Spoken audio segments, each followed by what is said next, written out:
दिल्ली के मुख्यमंत्री अरविंद केजरीवाल को लोकसभा चुनाव के प्रचार करने के लिए सुप्रीम कोर्ट के जस्टिस संजीव खन्ना और जस्टिस दीपांकर दत्ता की बेंच ने 10 मई को आबकारी नीति से जुड़े मामले में अंतरिम जमानत दे दी है। जस्टिस खन्ना की बात करें तो सुप्रीम कोर्ट में मुख्य न्यायाधीश CJY चंद्रचूड़ के बाद दूसरे सबसे वरिष्ठ न्यायाधीश है। ऐसे में CJY चंद्रचूड़ की रिटायरमेंट के बाद वह अगले चीफ जस्टिस बनने के कतार में है। CJY चंद्रचूड़ का कार्यकाल नवम्बर 2024 को पूरा हो जाएगा। इसके बाद जस्टिस खन्ना 10 नवम्बर 2024 से 13 मई 2025 तक CJI के रूप में काम करेंगे। जस्टिस संजीव खन्ना करीब 5 साल पहले जनवरी 2019 को सुप्रीम कोर्ट के जस्टिस बने थे। वह जस्टिस हंसराज खन्ना के संबंधी है, जिन्होंने आपातकालीन के दौरान सुप्रीम कोर्ट के जज के पद से इस्तीफा दे दिया था। जस्टिस संजीव खन्ना का जन्म 14 मई 1960 को हुआ था और उन्होंने दिल्ली विश्वविद्यालय से कानून की डिग्री हासिल की थी। वर्ष 1983 में उन्होंने दिल्ली की जिला अदालत में प्रैक्टिस शुरू की और फिर दिल्ली हाई कोर्ट और ट्रिब्यूनल्स में वकालत की। उन्होंने संवैधानिक कानून, डायरेक्टरेट टैक्स, मध्यस्थता और कमर्शियल मामलों, कंपनी लॉ,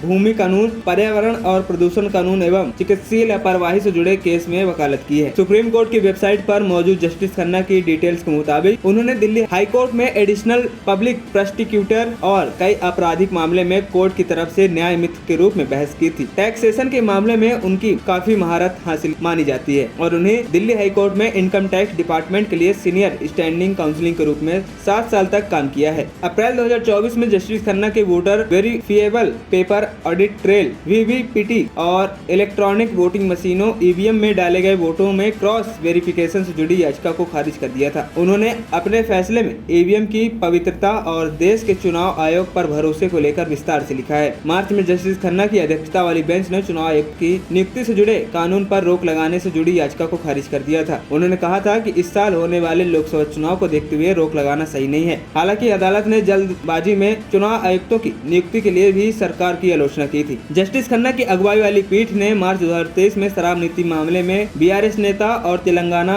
MLC के कविता को जमानत देने से इनकार कर दिया था। उन्होंने कविता से ट्रायल कोर्ट में जमानत के लिए आवेदन करने और सीधे सुप्रीम कोर्ट नहीं आने को कहा था। जस्टिस खन्ना उस पीठ का भी हिस्सा थे जिसमें चुनावी बॉन्ड योजना संवैधानिक वैधता को रद्द किया गया था। इसके अलावा वह उस पीठ का भी हिस्सा थे जिसने जम्मू कश्मीर को विशेष दर्जा देने वाले संविधान के अनुच्छेद 370 को निरस्त करने को बरकरार रखा था। इन दोनों ही मामलों में जस्टिस खन्ना ने बहुमत के फैसले पर सहमति व्यक्त की थी। अक्टूबर 2023 में जस्टिस खन्ना की अगुवाई वाली बेंच ने दिल्ली के पूर्व डिप्टी CM मनीष सिसोदिया को जमानत देने से इनकार कर दिया था। ANP टाइम्स की रिपोर्ट।